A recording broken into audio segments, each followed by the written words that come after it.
Welcome to Hoops Roundup with your host, Randy Silver. We break down the biggest sports stories daily from our favorite game, basketball. Today we have the FIBA World Cup knockout round preview. There are no games today. All the basic elimination games are now done. All we're left with is a knockout round game, so we're going to preview each matchup for you and give you all the information you need to know. If this is your first time here, welcome. If you've been here before, you know what we do. Just to share, we do these every day, so we go over all the games for you, box score, summaries. Here's the agenda, what it may look like, and of course for Team USA games, we have special videos and episodes for those. So we're going to show you everything you need to know for the quarterfinals today. Let's dive into it. Here are your brackets. Italy, USA. Italy came in first. USA came in second. Germany, Latvia. Germany came in first. Latvia came in second. Lithuania, Serbia. Lithuania came in first. Serbia came in second. Canada, Slovenia. Canada came in first. Slovenia came in second.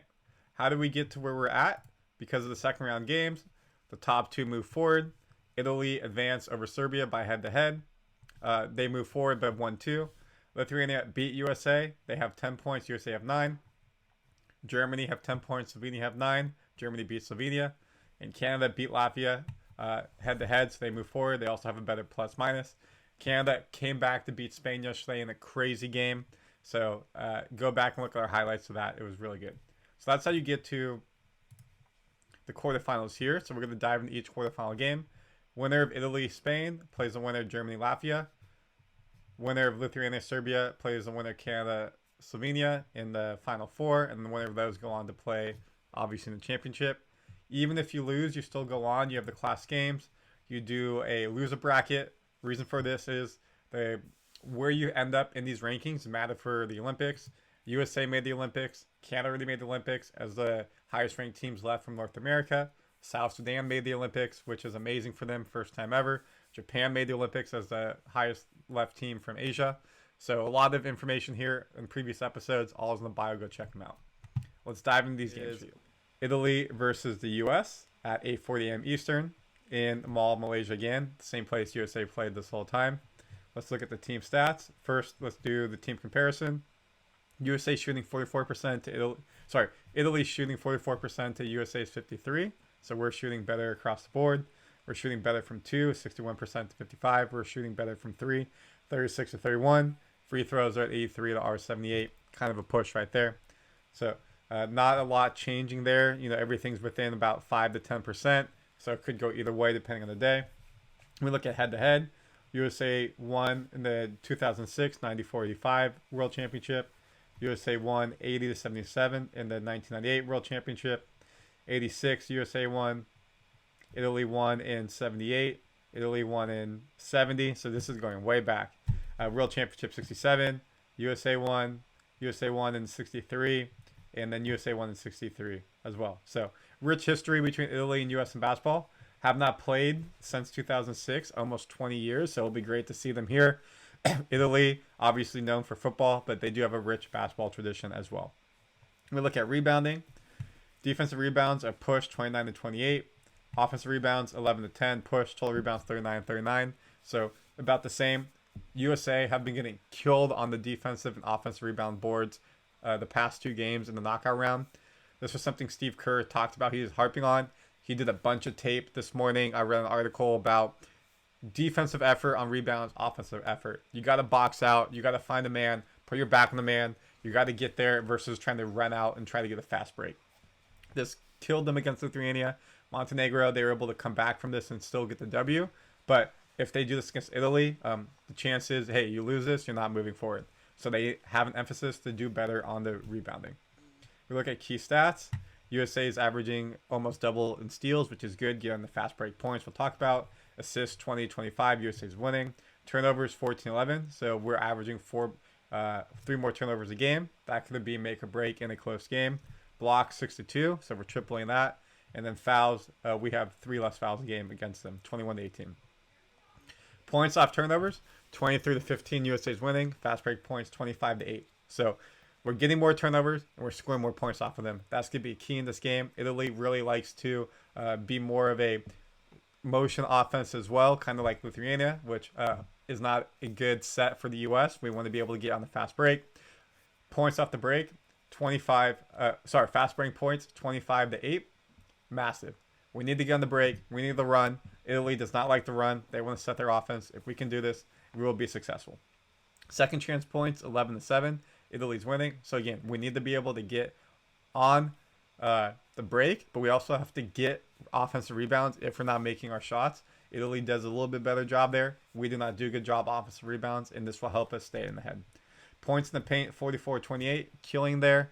Points from the bench 49-26. So we have more depth. We have more advantage in the paint. And again, that's because of fast break. That's being able to get in the paint, pick and pop, pick and roll, drive. So we have the advantage. We need to be successful there. When we look at previous games, Italy lost one game so far against the Dominican Republic, lost by 5 points. So they're 4-1. And USA 4-1, lost one game against Lithuania. Italy came in second in the group, the Dominican Republic. The Dominican Republic is now out of the tournament. Italy's still in, so good for them to overcome that. USA won their group, and then, of course, came in second and lost to Lithuania. So let's go over USA and Italy's team stats individually. Let's go over USA and Italy's box scores and top performers on an individual level. Points-wise, Edwards is averaging 20 points a game. Next closest is Reeves and Bontero with 10 each, a little bit above 10. Efficiency per game, Edwards is 17.2, Halliburton with 15, Jalen Brunson with 13. Edwards had 35 points last game, almost got us back to beat Lithuania. The most ever in a World Cup game by U.S. players, 38 by KD, so he almost broke that. Rebounds per game, Josh Hart is 6.2. Big issue here is you don't see Jaren Jackson Jr., our big men down below. You don't see Ingram, who came out of the starting lineup for Hart. We need to win the rebounds. Jackson Jr. has been in foul trouble lately in the past 2 games, not being able to stay in. We need him in the game, defensive presence, and get rebounds. Assists per game, Halliburton's with 5, Brunson with 3, Reeves with 3. Brunson, your starting point guard, only averaging 4 a game. Need a little bit more from him. He started the tournament off really hot, kind of slow down a bit. Need more from him to be able to move the ball around. Average statistics across the board, so you can see where each individual is at. Again, your starting 5 have been Edwards, Bridges, Brunson, Jackson Jr., and Hart. It was Ingram, and they switched out. So you can see the different players. We're shooting 36% from 3, 61% from 2 across the team. We look at cumulative, how we're doing across the board. Edwards has played the most minutes at 118. He is the guy per Steve Kerr, which makes sense. Bridges 107, Brunson 104. No one's crazy out there, which is good. We've been able, especially in the early games, to rotate players. In that third game against Jordan, our starters didn't play the whole, basically third quarter, fourth quarter. So we got some good breaks in here across the board. So now let's look at Italy. Their top performer for points-wise is Ficino, 18.4 points per game. Spissu is averaging 11. Tonu is averaging 11. Efficiency, 16.4 for Ficino. Spissu and Melli. Rounding out, Melli's got almost 8 rebounds a game, 7.4. Spissu's got 5.6 assists per game. Pohola's got 5.2. So those are much higher than the U.S., meaning, hey, they're able to get in their set and distribute the ball around to their respective teammates. When we look at their overall stats across the board, you can see we already talked about it, where they're at. When we look at their cumulative stats, minutes-wise, 153, 142, 138, 113. The highest was around 120 for Edwards. So this means that their starters are playing much more minutes, not as much depth, which is good. When you get to this later rounds, now you're in your 7th, 8th game of the tournament, you're going to be a little bit tired, heavy legs. It's going to affect you in the 3rd and 4th quarter. So hopefully we can continue to make these players play long minutes in this game and be able to wear them down across the game. When we look at their roster, where their players coming from. Ficino, their high scorers on the Jazz. You can see some people play in the Italian league, of course, play across Europe, in Berlin and Germany. So they only have one player currently right now in the NBA. That's someone that we're going to be familiar with, and we got to be able to key and stop him.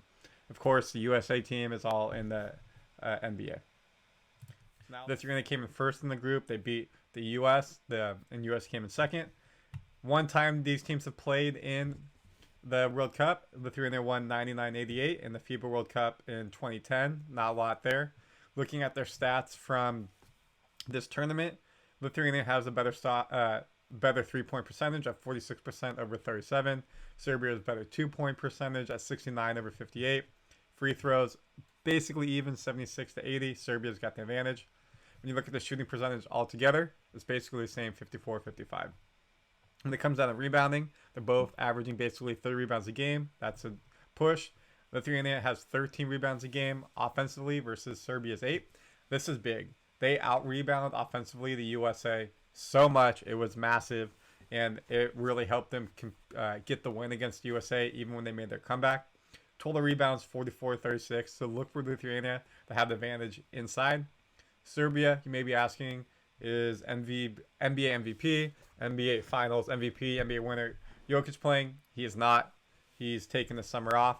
He'll probably be back for the Olympics for sure, but without him in the paint, Lithuania has the advantage. We look at some other key stats here. Points off for turnovers. Serbia has 25 to Lithuania's 12. So Serbia is getting more turnovers and creating chances and getting scores off of them. Fast break points 22 to 10. Again, Serbia getting out on the fast break from those turnovers, quick plays versus Lithuania, who likes to be more in a set, run motion, run plays, and get the points. So it'll be interesting. Kind of like the USA game. USA is more of the points off turnovers, fast breaks. Lithuania is more points in the paint, more set plays, and Lithuania won. So same type of style moving forward for them. When we look at second chance points, 16 to 10. Again, more rebounds for Lithuania, more second chance points. And then overall points from the bench, 48 to 39. So bench may be a little more in-depth and deeper for Lithuania. When we look at the other games, Lithuania has not lost in the championship so far. Serbia has only lost once, and that was to Italy, who's playing the U.S. So 5-0 versus 4-1. Lithuania won their original group with 6 points, and then obviously they topped the second group with the U.S. Serbia won their original group and then came in second in their group. This game will be Tuesday, September 5th, 4:45 a.m. Eastern, in Mall of Malaysia in the Philippines. So now let's just look at the other two games in the knockout round. Quarterfinals, we got Germany versus Latvia. They have never played before in the World Cup, so this is new for them in this tournament. Germany is shooting better from 65% to 63, so almost a push. From 3, it's 40-39, basically a push. And free throws, 77-73, push. 52% on average for both. So very even game here in terms of the shooting percentage. Rebounds, 27-22, so Germany's getting a little bit more defensive rebounds. 9-9 offensive push, 36-30. So you would have to think that Germany maybe has a slight edge on the board, but pretty much a push. We look at key stats. Points off of turnovers, 21-18, basically push. Germany's leading. Fast break points, 10-7, 10-6. A little bit more for Germany. Second chance points, 12-11, a little bit more for Germany. Points in the paint, 38-35, a little bit more Germany. Points from the bench, 39-36, a little bit more Germany. So you can tell that these teams are extremely, extremely well matched up. Germany's won every game so far. Latvia's lost one, and they lost to Canada. Germany won their group in the first round with 6 points. Latvia came in second in their group with 5 points. Beat France, who was supposed to be a title challenger in this tournament, and that's good for them. So it shows that they have the capability to go out and beat a top team in the tournament. So this is a game to be looking out for on Wednesday, September 6th. It'll be a 4:45 a.m. Eastern. Will be a very, very even match. Both these teams have some NBA talent on their squad. You would think Germany probably has the edge, and we'll keep you updated, of course, with how this goes. Then lastly, the other quarterfinal game, Canada versus Slovenia. You would think Canada probably has the edge in this game when you look at stats. It's 2-point field goals, 65% for Slovenia, while 58% for Canada. 3 points, 40% for Canada, while 31% for Slovenia. 3 throws, 73-75 Slovenia. 50% shooting for Canada, while 47% for Slovenia. Almost a push. So based off of this, you would say Slovenia has the better shot, 2 points, getting in the paint below the arc, while Canada is better from 3-point with a 9% leader. No games in the World Cup before, so this is new to them playing in this tournament. Defensive rebounds is Slovenia with 26, while Canada's got 25. Basically push. 13-11 offensive rebounds, basically push. 39 rebounds for Canada versus 37 on total for Latvia on average. Basically a push. Points from turnover are the same, 20.2, which is crazy at this point in tournament at the same stat.